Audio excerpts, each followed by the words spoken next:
through the book of Genesis, which is what we've been going through. And the last one is next week. So the conclusion of the book of Genesis, we're going to be looking at the story of Joseph through his lens, or at least my take on Joseph. And then right after that, the first week of the new year, our lead pastor Mike Yunker is going to be coming back from his sabbatical. So we're super excited about that.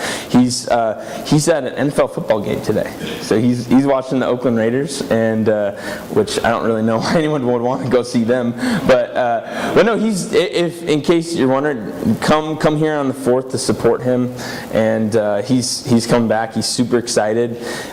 He's got a fresh wind of air in his lungs, and but we miss him a lot. So I wanted to at least plug that, so you know to be here then. But I'm going to be doing something a little different today. This week, I had planned to stand before you today and deliver a sermon on the genealogy of Jesus, because I've never heard someone teach that part. We skip that to get to the story. Like, let's get to the story. And so I had fully intent for like the last couple months. That's what I was going to do. I was going to go through and find these crazy cool stories in Jesus' genealogy and just the little gems in there and just kind of bring them out for us all to look at. But alas, I have no such message for you. Instead, the word light, I could not get out of my head this week. It would not leave me alone. And so as I'm sitting down, like, okay, Sunday, I got to do something. And I was just not feeling the genealogy thing. Like, I'm like, that's so much study, to look up all the history. And so instead, I just sat down at a coffee shop on my computer, put in headphones for many, many hours this week, and I wrote this. It's called Hidden in Plain View. And those candles, those are not real, by the way. I tried lighting one of them at one of our evening services a couple weeks ago. It was a really stubborn wick, and then Perry came up to me and he turned the candle around so I could see the battery pack. And I was like, oh, whoops. So this is a real candle. So let's see if this works here.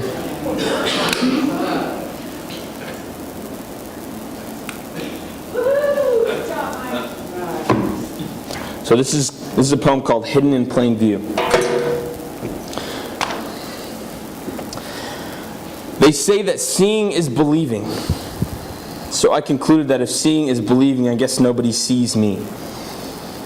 And if they did, they saw the parts that I quickly learned to hide. I found no one in whom I could confide. Being seen became the enemy.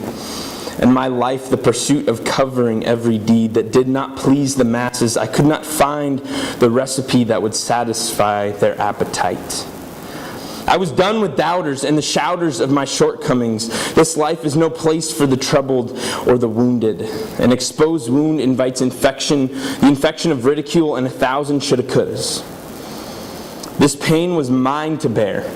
Why should I also bear the cruelty of their glances? So I took away their chances to look upon my misgraces. Maybe it's better to be alone than to be found. Because if to be found is to be tried, and to be tried is to be found guilty, then maybe it's better not to be found at all. As I wondered, I heard a whisper. Soft and simple, it seemed tender. It said, what if I told you you don't have to hurt anymore? You see, this deep, wide love you long for, you can't find it because it does not exist. You give yourself to others and they only twist your heart until it runs dry of blood left to soak up the mud it was thrown into after they were done. Is that love? What if I told you there was another way? You don't have to go another day on this miserable journey of pain. I turned only to see a thick, deep black that had spoken to me. and realized that it was the voice of darkness tapping me on the back. Anything would be better than the life to which he referred. So to the condition of my heart I deferred, and from a life that was falling apart I chose to depart. With no one left to miss, I journeyed into the abyss. Cold, damp, and quiet. I had finally escaped the riot, insulated from the screams, isolated from the war. Darkness had numbed my pain, and it quickly became my refuge from the rain. For the first time in a long time, I could live without being seen. You don't have to live in this world long to know that to be seen is to be ugly. And to be ugly is to be displaced. For the displaced, surely there is no real space. But in the darkness, no one is ugly because no one is seen. I was free. Free from rejection and judgment. Free from the haunting impression of opinions. You see, darkness has no opinion. Darkness conceals the broken mess of constantly failing life's tests. Darkness gives you no test. It simply welcomed me into its solemn rest. Now, darkness did not take away my hurt, but like a long-sleeved shirt, it covered my scars, and I resolved that even if I could never look upon the stars, it was worth it. The darkness spoke to me again. It said, "See, here, you don't have to feel. To feel is to experience pain and loss, but with me, you get to be the boss." And for a long time there I stayed, in the embrace of the only one who from me never strayed. Darkness. Sometime later, I heard a voice. It was not like the voice of darkness. It whispered, "Look up." I turned into the vast sky to look, and it was no coincidence that off in the distance shined the most beautiful star, and for the first time in so long, I felt something.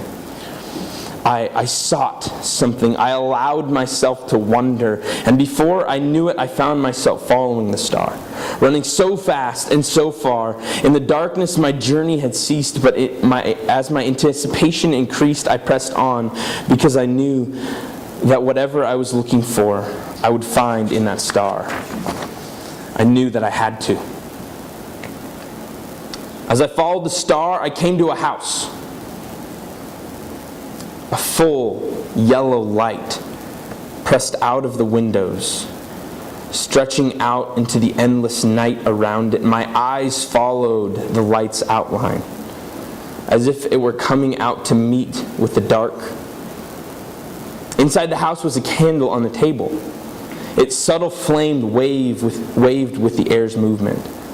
I crept toward the house and peered through the window. And I saw the flicker of a lit candle resting on the table. There was no one in the house, but as much as I wanted to, I could not go in.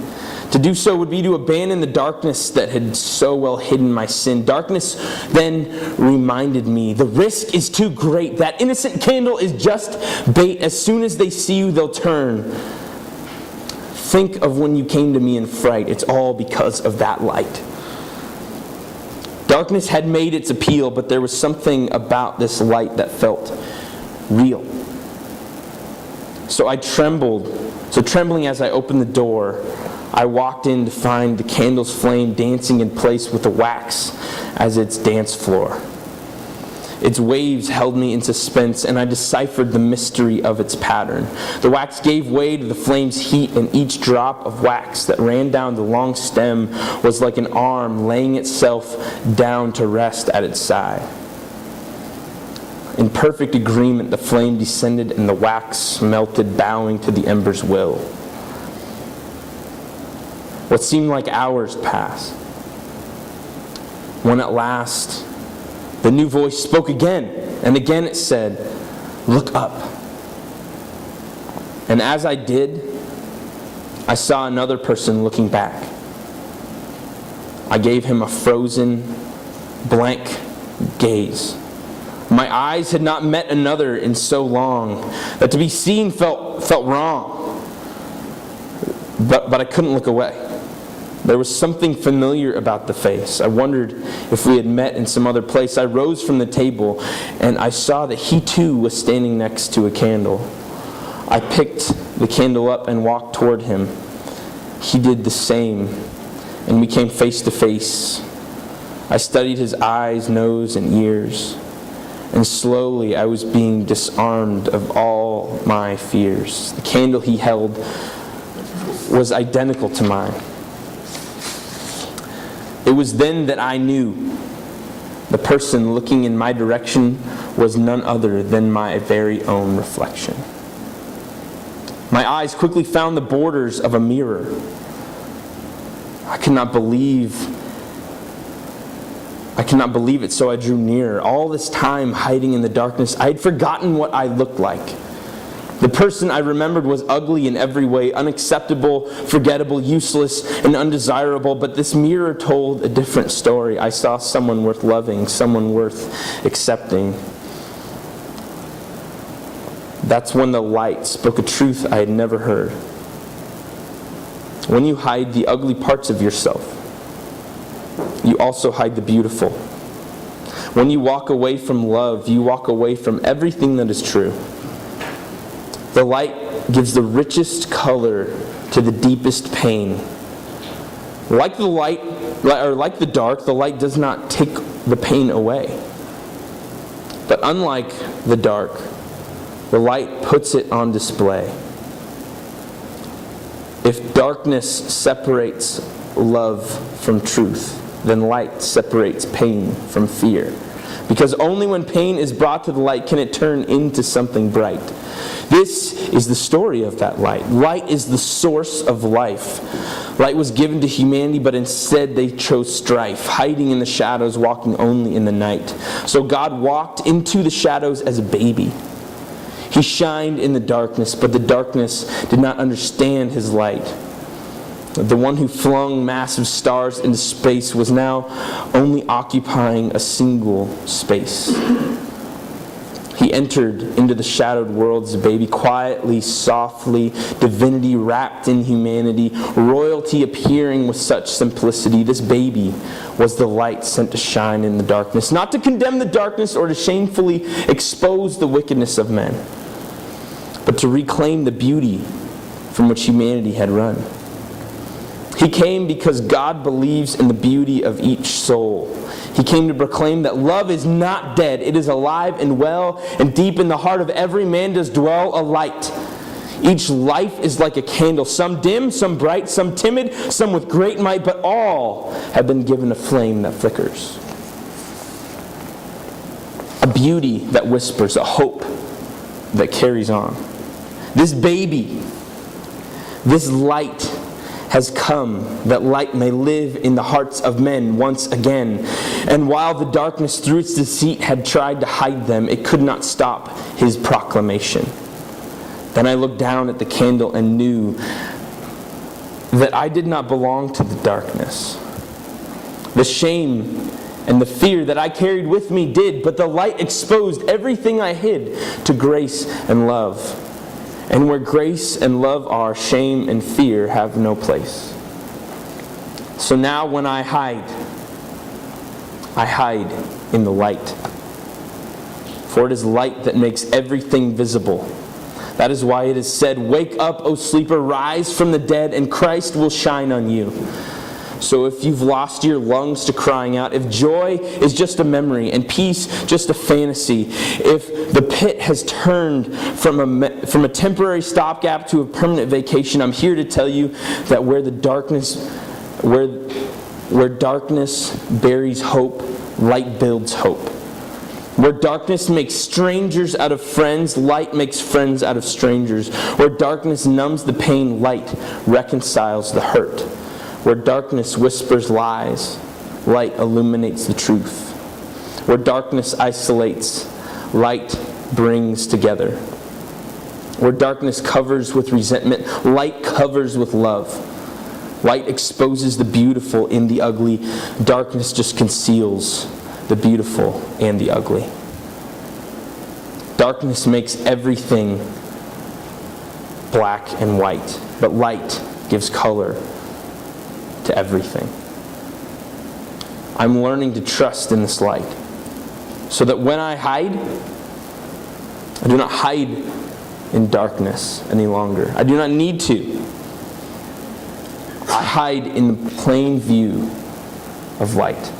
No longer conquered by fear, but accepted and worthy of being seen through the light of love.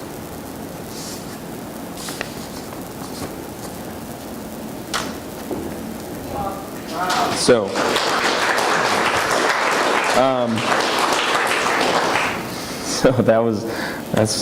that's it. Yeah, that's it. If I may, though, the inspiration for this is found in the Gospel of John. If you look through the Gospel of John, Jesus says over and over again that he identifies himself with light. So this is not a typical Christmas passage, but it's the beginning of the Gospel of John. In the beginning was the Word, and the Word was with God, and the Word was God. He was with God in the beginning. Through him all things were made. Without him nothing was made that has been made. In him was life, and that life was the light of all mankind. The light shines in the darkness, and the darkness has not overcome it. There was a man sent from God whose name was John. He came as a witness to testify concerning the light, so that through him all might believe. He himself was not the light. He only came as a witness to the light. The true light that gives light to everyone was coming into the world. He was in the world, and through the world and though the world was made through him, the world did not recognize him. He came to that which was his own, but his own did not receive him.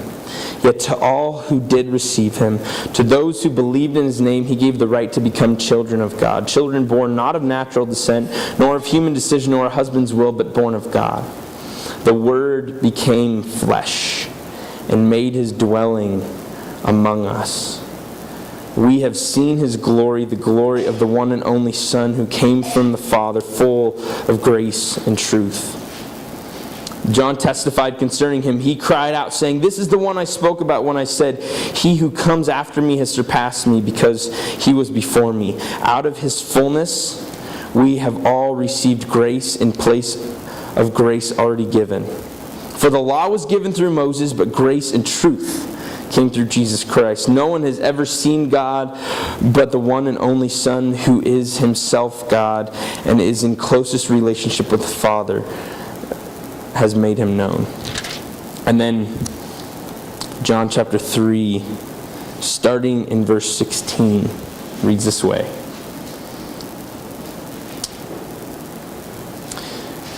"For God so loved the world that he gave his one and only Son, that whoever believes in him shall not perish but have eternal life. For God did not send his Son into the world to condemn the world, but to save the world through him. Whoever believes in him is not condemned, but whoever does not believe stands condemned already, because they have not believed in the name of God's one and only Son. This is the verdict. Light has come into the world, but people loved darkness instead of light, because their deeds were evil.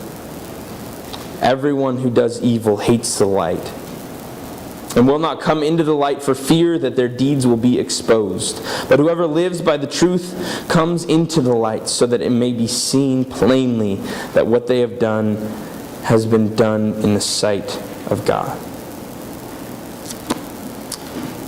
So I'm going to pray, and even before the worship team comes up, I want to give us a time of silence where I'm going to play a couple songs, and want to invite you to come take communion in a solemn few moments where we just sit and reflect, and we remember as we take communion that God did not leave us alone.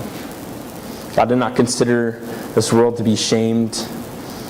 He did not see our deeds as unforgivable. He did not see us as undesirable, but He came down to reclaim the beauty of humanity. He came down to bring color into our lives that we had lost. And so as we take the piece of bread and the juice, we remember that he gave himself. And while his light was extinguished, while his candle was blown out for 3 days, God lit it again. And his light lives in each one of us. So when we eat and we drink to the life that he gives us and the life that comes from it. So come as we reflect.